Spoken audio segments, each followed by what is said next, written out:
Shalom, shalom, peuple de Dieu. Une fois de plus, soyez bénis au nom de Jésus-Christ. Bien-aimés, ce matin, le Seigneur nous a encore fait grâce d'être à sa présence, de se réunir entre frères et sœurs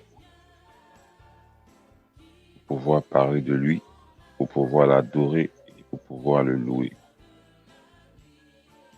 Que son nom soit glorifié d'éternité en éternité. Éternel mon Dieu, mon roi, je te bénis, je te rends grâce parce que tu es Dieu, tu es roi. Seigneur, ce matin, je veux te dire merci pour le privilège que tu m'accordes encore d'être cet instrument que tu utilises encore ce matin pour pouvoir parler à ton peuple, pour pouvoir édifier ton peuple, pour pouvoir toucher ton peuple. Éternel mon Dieu, je prie que la personne que je suis s'efface encore ce matin, afin que le Saint-Esprit puisse prendre la première place. Bénis ta parole, bénis ton peuple. Au nom de Jésus, au nom de Jésus-Christ, que nous avons prié. Bien-aimés, ce matin, nous allons parler de quelque chose de très très important. Nous allons parler d'un élément qui est d'une importance capitale pour un chrétien.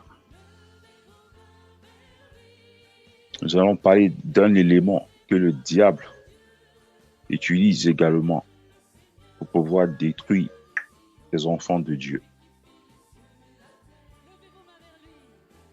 Ce matin, le thème de ce matin est juste une pensée. Pourquoi juste une pensée? Parce que au travers d'une pensée, l'homme peut pécher. Parce qu'au travers d'une pensée, l'homme peut trouver grâce devant l'Éternel. C'est la raison pour laquelle ce matin, nous allons aborder ce thème, juste une pensée.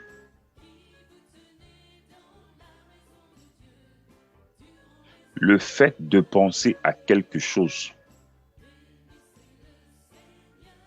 d'imaginer ce qui n'est pas réel, ce qui n'est pas présent, une image ou une représentation,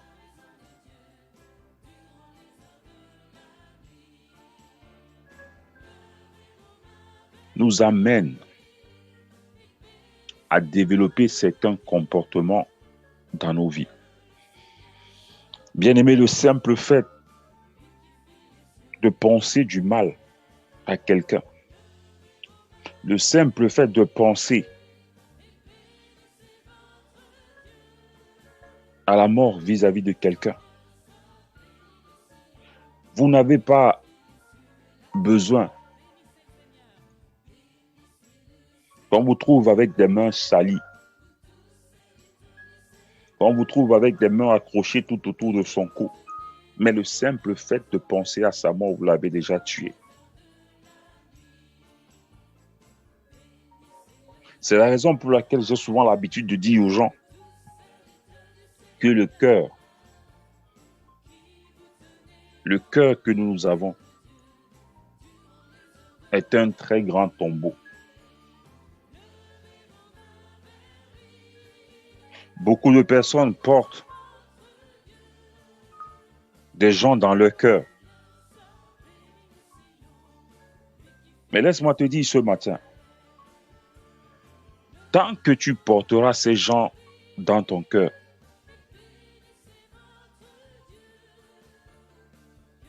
la vie de ces gens sera semblable à celle d'une personne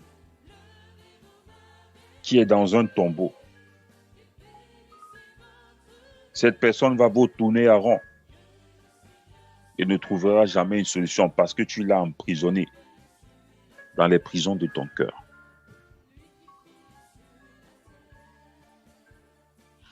Bien-aimés, si nous prenons notre Bible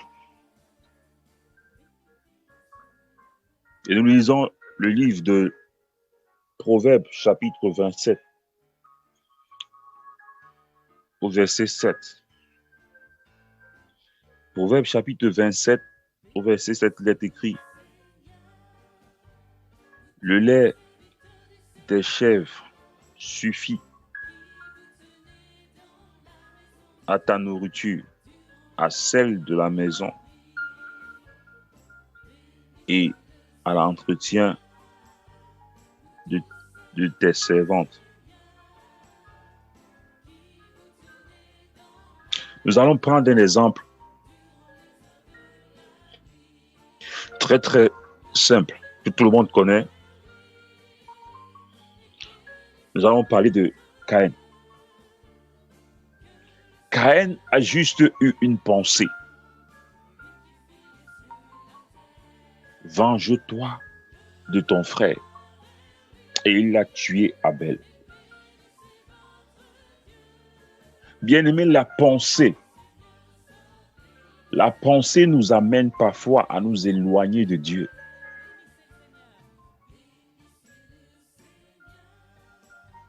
Juste une pensée. Juste une pensée. Et tu te retrouves dans une autre situation.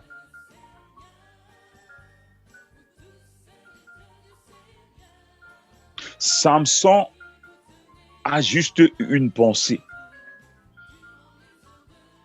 Avant d'entrer chez une prostituée, et tout le peuple a souffert juste à cause de sa pensée. Quelle est ta pensée ce matin?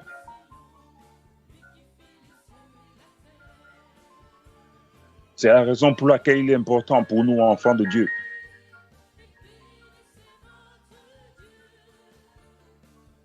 de bâtir des fondations solides. Parce que quand l'accusateur viendra avec des pensées, ces pensées ne pourront que nous faire tomber. C'est la raison pour laquelle nous avons besoin de demander à Dieu de nous donner l'esprit du discernement pour pouvoir discerner ses pensées.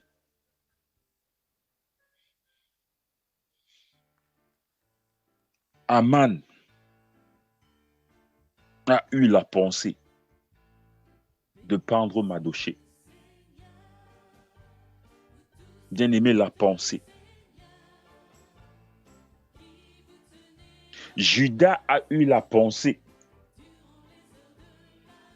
et il a trahi Jésus.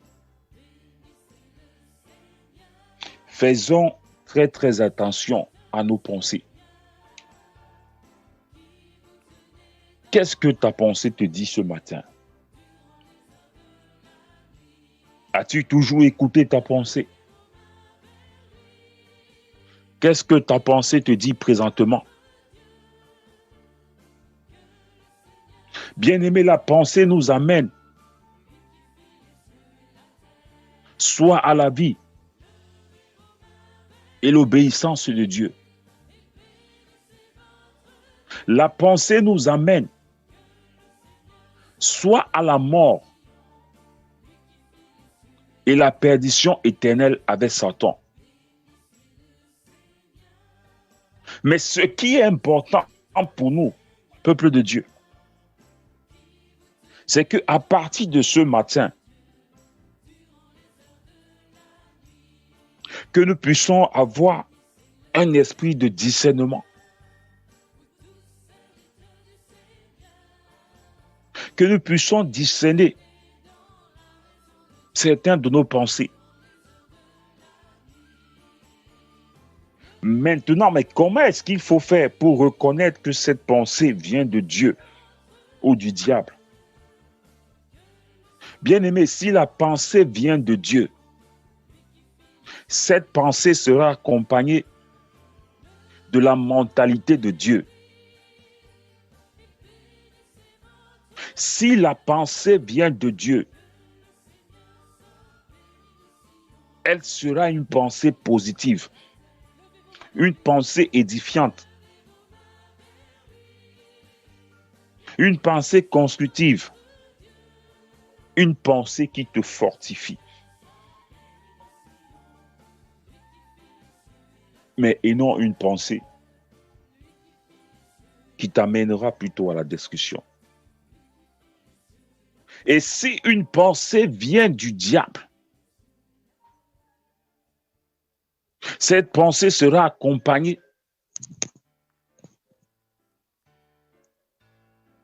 d'une mentalité destructive.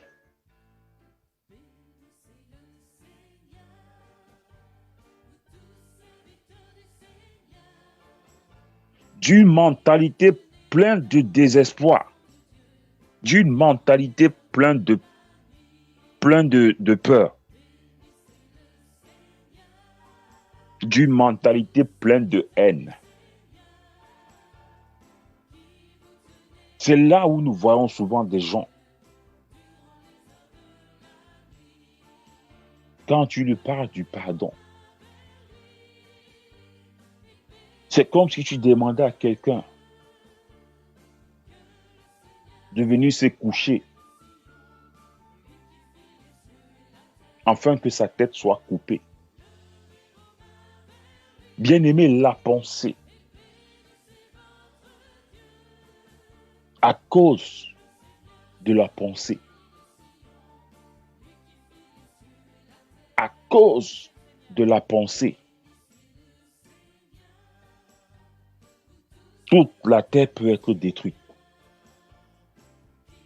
À cause de la pensée, un chrétien est capable, un chrétien qui n'est pas affermi,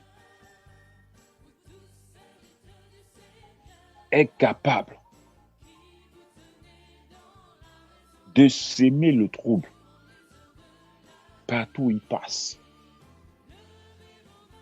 de s'aimer la discorde partout où il se trouve.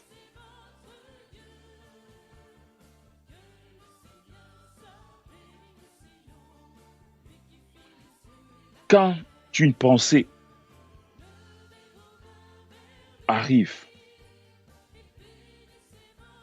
selon les études, selon les Écritures, bien aimé, j'aimerais qu'on prenne le livre de Philippiens, chapitre 4. Philippiens, chapitre 4, au verset 8 à 10. Philippiens, chapitre 4, au verset 8 à 10. Que Jésus-Christ sanctifie sa parole. Je lis au nom de Jésus.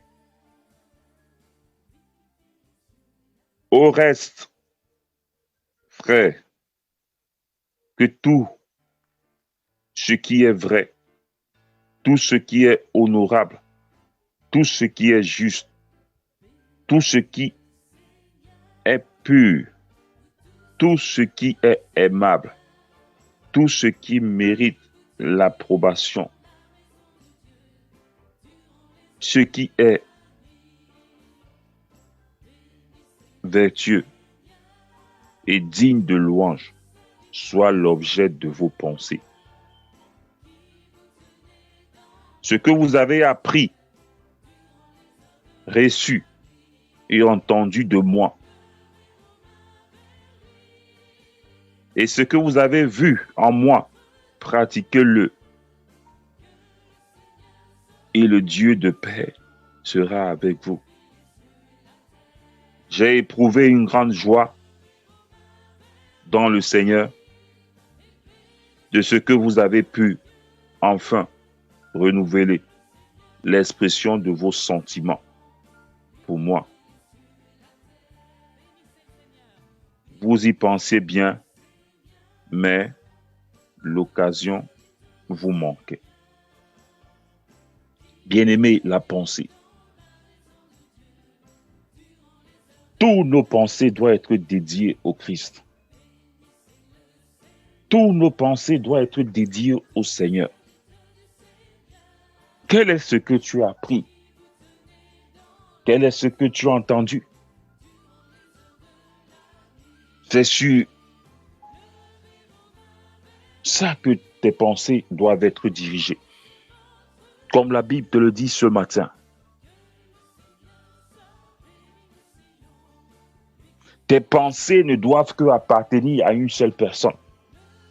La première pensée que tu dois avoir dans ta vie, qui est aussi l'unique pensée, c'est le souci de l'œuvre de Dieu.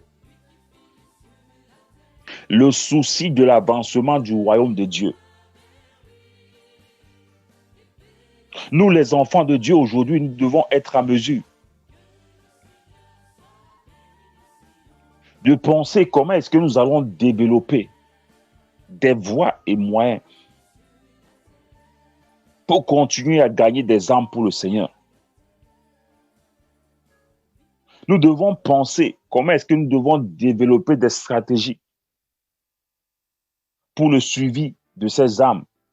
Le but n'est pas de gagner les âmes pour le Seigneur, mais le but est également de suivre ces âmes.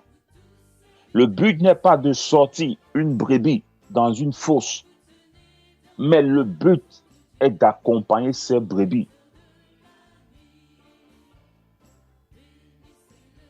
vers la personne à qui elle appartient, qui est Dieu. C'est ça la pensée d'un chrétien. Voilà une pensée que le chrétien doit avoir, bien-aimé. Si tu as juste une pensée de gagner des âmes pour le Seigneur, mais tu n'as pas une pensée pour le suivi de ces âmes, c'est comme si tu n'avais rien fait de ta vie.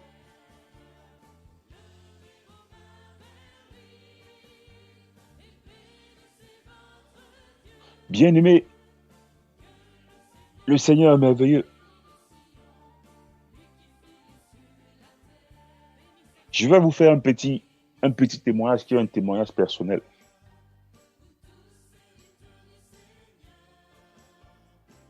Dans ma pensée, avant d'être dans le Christ, tous ceux qui me parlaient de Jésus étaient forcément des fous. Tous ceux qui me parlaient de la mort du Christ étaient forcément ceux qui ont eu un dégoût de la vie, ou ceux qui ne voulaient rien faire de leur vie.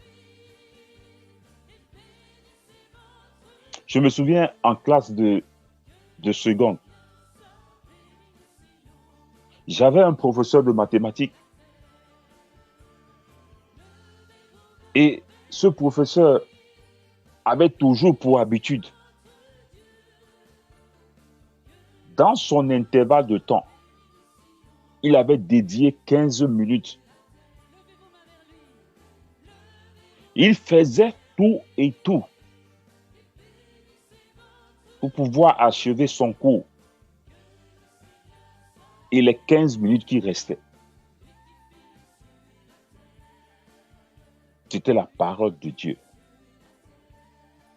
Non seulement la parole de Dieu, mais la vie du Christ, la mort du Christ, le but pour lequel le Christ est mort sur la croix. Bien-aimé, ce monsieur avait un souci pour l'avancement de l'œuvre de Dieu. Ce monsieur avait un souci pour gagner les âmes pour Dieu. Ce monsieur avait un souci pour l'entretien de ses âmes. Mais il n'a pas voulu avoir un titre quelconque, que ce soit pasteur, évangéliste, docteur, apôtre ou prophète. Il a été fidèle et il a servi Dieu dans l'endroit sur lequel il se trouvait. Bien-aimé, je me rappelle que j'étais la première personne. J'étais celui qui posait beaucoup plus de questions. Mais dans ma pensée, il fallait que ces 15 minutes s'écoulent rapidement et qu'il libère la salle de classe. Le fait de poser des questions, c'était non seulement pour laisser le temps passer, mais je ne pouvais plus réfléchir autrement parce que ma pensée était déjà corrompue. Je ne pouvais plus être en mesure d'écouter la bonne nouvelle qui me donnait en ce moment parce que la pensée était corrompue. Tout ce que j'avais dans ma tête était tout simplement quelque chose du genre: monsieur, ce que vous nous dites là, ça n'a rien à y voir avec les mathématiques. Et j'ai créé une barrière entre Dieu et moi. J'ai créé une distance entre Dieu et moi. Mais quelques années plus tard, plus le temps passait, j'ai compris quelque chose. Que le chrétien ne devait qu'avoir une seule pensée: le souci de l'avancement du royaume de Dieu. Le chrétien ne doit qu'avoir une seule pensée: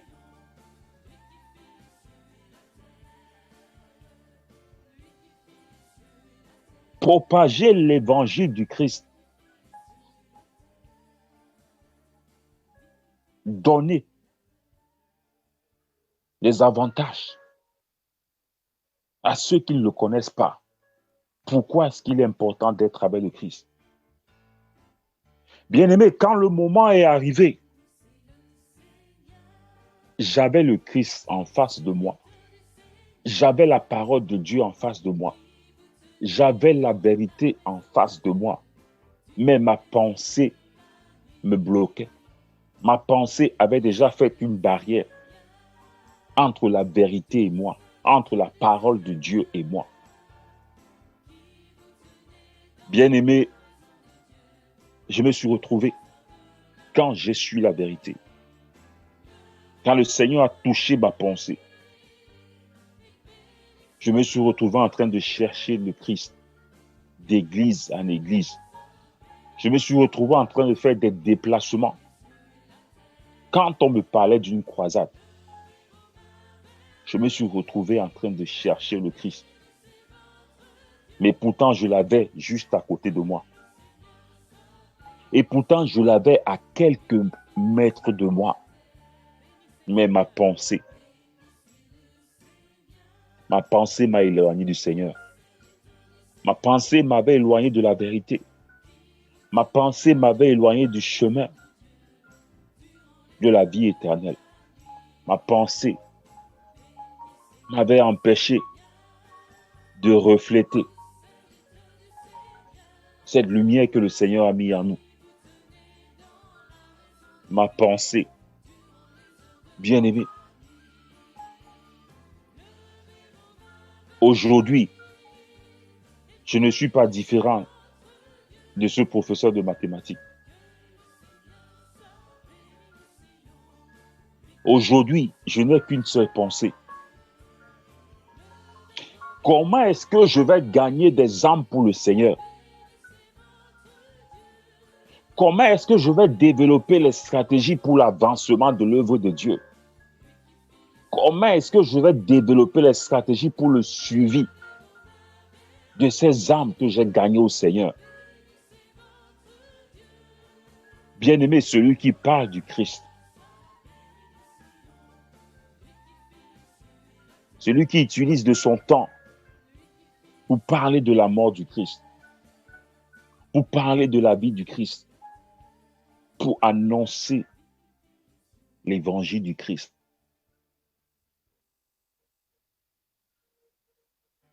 gagne non seulement un trésor sur cette terre, mais il héritera également le royaume des cieux. Et tous les jours de ma vie, Je continue à demander pardon au Seigneur. Tous les jours de ma vie, je continue à implorer sa miséricorde.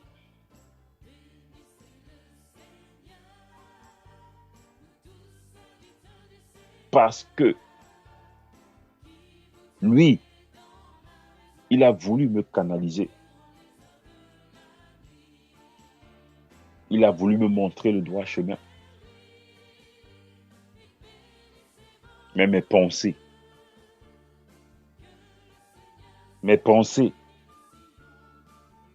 m'empêchaient de frapper pour qu'on puisse m'ouvrir.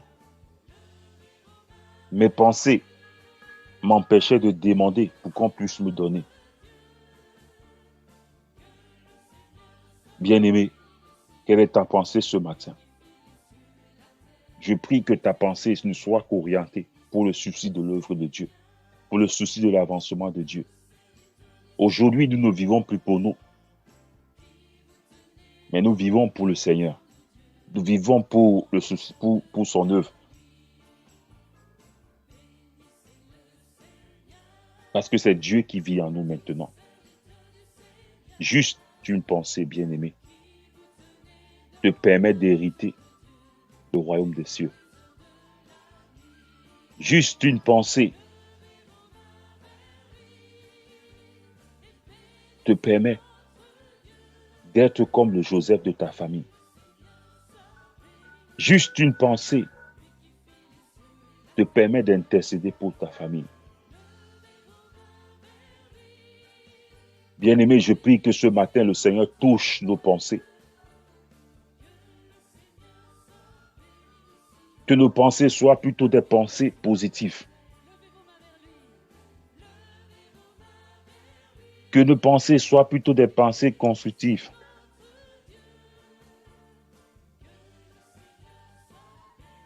Que nos pensées soient accompagnées de notre mentalité, la mentalité de Dieu. Que nos pensées soient édifiantes. Que nos pensées nous fortifient. Peuple de Dieu, une fois de plus, soyez bénis au nom de Jésus-Christ.